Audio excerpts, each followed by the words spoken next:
A few moments later. Oh, hello, Shin Godzilla. What's up? Can you make hybrid for everyone? Oh, sure thing. It might take a month, though.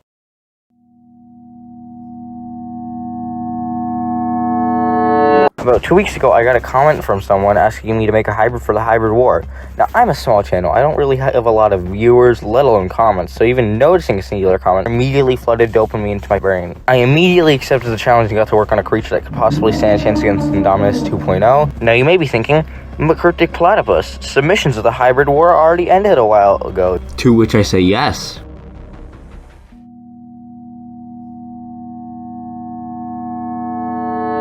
Toxacosaurus Venatrix. A man-modified killer with part plant within its genetic makeup. I'll be going over what this plant is and the significance of it later in the video. The base creature we opted to use was none other than the Utahraptor. The Utahraptor would have had far more control of its own balance, speed, and agility than a larger dinosaur.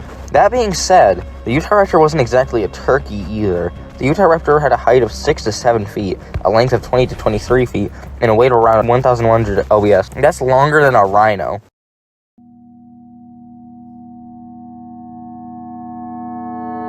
Due to the sheer durability of its opponent, we designed Toxacosaurus Venatrix to inflict damage through other means apart from brute force to harm the Indom 2.0. One of these additional damage dealers was a tetrodotoxin that would be produced in saliva. Now you may be thinking, what animal would produce tetrodotoxin? And isn't the Indom 2.0 super immune to everything, stupid?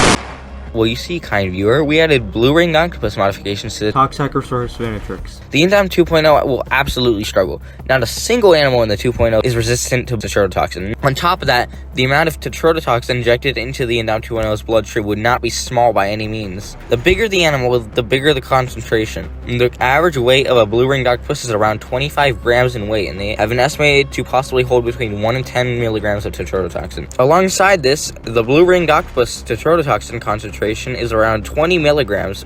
This is important for what's about to be shown to you. By multiplying our Utahraptor size in kilograms with the blue-ringed octopus's size using this equation formula, I estimated that given its size, the Toxacosaurus Venatrix would carry at least 10 grams of tetrodotoxin on average. That's enough tetrodotoxin to kill at least 5,000 people. Please note that I'm basing these assumptions about the blue-ringed octopus on linear scaling, and that everything I'm saying is not confirmed or entirely reliable. But using this overall concentration equation can help us get a general estimate of what it might be.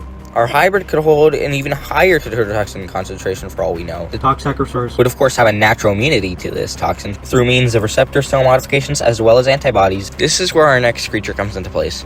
Incorporating behavioral patterns of the slow loris, which coats its claws in venom found in its saliva, will grant Toxacosaurus the instinctive decision to cover its claws and hind legs in the toxin. We added a natural tetrodotoxin coating to Toxacosaurus skin using the phylobate frogs. By calculating how much tetrodotoxin a phylobate frog, the size of an adult Utahraptor, would produce, we concluded that our specimen would pass somewhere between 30 to 40 micrograms of tetrodotoxin.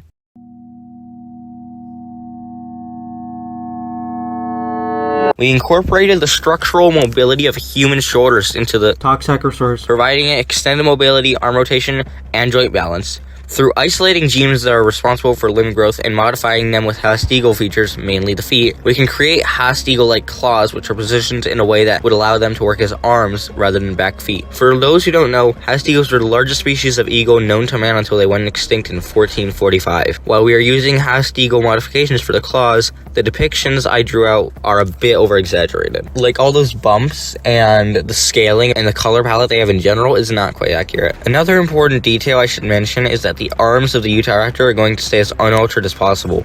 As for the claws of the Utah, we increased their density and length. The overall length of the claws was altered through gene manipulation. By using this method, we modified their bone morphogenetic proteins in a way that would stimulate growth in the claws. As for the density of the claws, we embedded graphene nanoparticles into the keratin matrix. The Toxacosaurus is more of a dodger than a tanker, so due to the Toxacosaurus inability to survive almost any hits from the 2.0, we enhanced its agility by incorporating the eyes and neural networking systems of a Meganera, which would allow faster detection to upcoming attacks and a wider field of vision, allowing it to react quicker. The Meganera was the biggest dragonfly and insect to ever exist. Much like modern-day dragonflies, they had a near 360-degree field of vision, and 100% had compound eyes. While this may cause issues with mental stress, the neural networking modifications adjusted through the Meganera should support its vision significantly.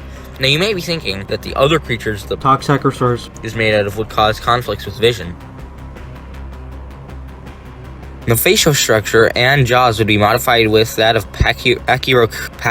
short-faced hyena, let's call it that. The largest species of hyena to ever exist, which possessed a bite force of at least 1,100 psi, which would allow it to break bone and shear off flesh like any average hyena. Through genetic modification and interference with the gene RUNX2 to increase the jaw structure and overall strength, alongside the CRISPR CAS9 to increase the tooth density, we can modify its teeth to be far better at tearing through its skin. Around the end of my first week of developing this hybrid, I found out that apparently a lot of predators are naturally born with the knowledge that animals with vibrant, bright colors and patterns can be or are venomous. Animals like poison dart frogs and the heads of certain snakes are perfect examples of this. After doing a bit of research, I got an idea. What if I were to psychologically manipulate the 2.0 by adding colorations to my hybrid that signify it's toxic in some way? If this worked, the Indom 2.0 would likely try to avoid biting. Now, biting isn't exactly going to be its primary attack, not by any chance at all. But given how it is absolutely a possibility, and if it gets caught in its jaws, it's immediate game over, it might actually make it a bit more hesitant to attack.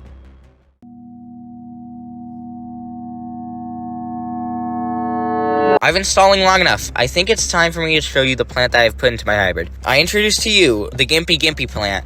It originates from Australia because of course it does, and is the most painful, long-lasting plant in the world. In fact, it's so painful that some have called it the suicide plant.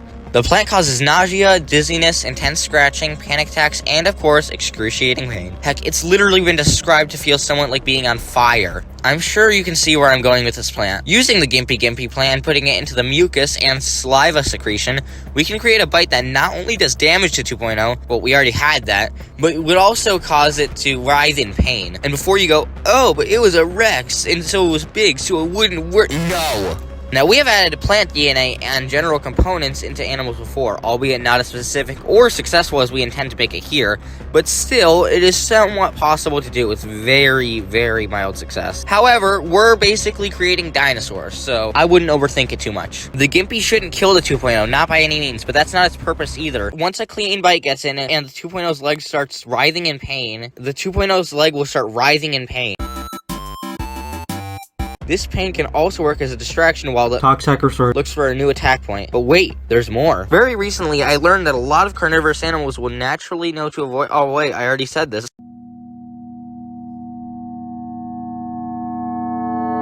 My first immediate decision was to give it numerous black, yellow, and blue vibrant stripes to show it that it might be a threat. I began manipulating feathers and entire face by modifying melanocortin-1 receptor using a mutation procedure conducted through gain of function. Assuming all goes well and that we don't accidentally kill our hybrid, our conclusion is that Toxacosaurus feathers and head will now possess vibrant yellow and black stripes with blue in between. So that was my hybrid. I'm sure it has its flaws. For instance, I don't know 100% of its body will be able to build an immunity to the loads of tetrodotoxin alongside the Gimpy's neurotoxins and the petrotoxin covering its skin from the phylobate frog. But I'm pretty happy with how this turned out. And who knows, if there's any flaws with my creation, point them out in the comments.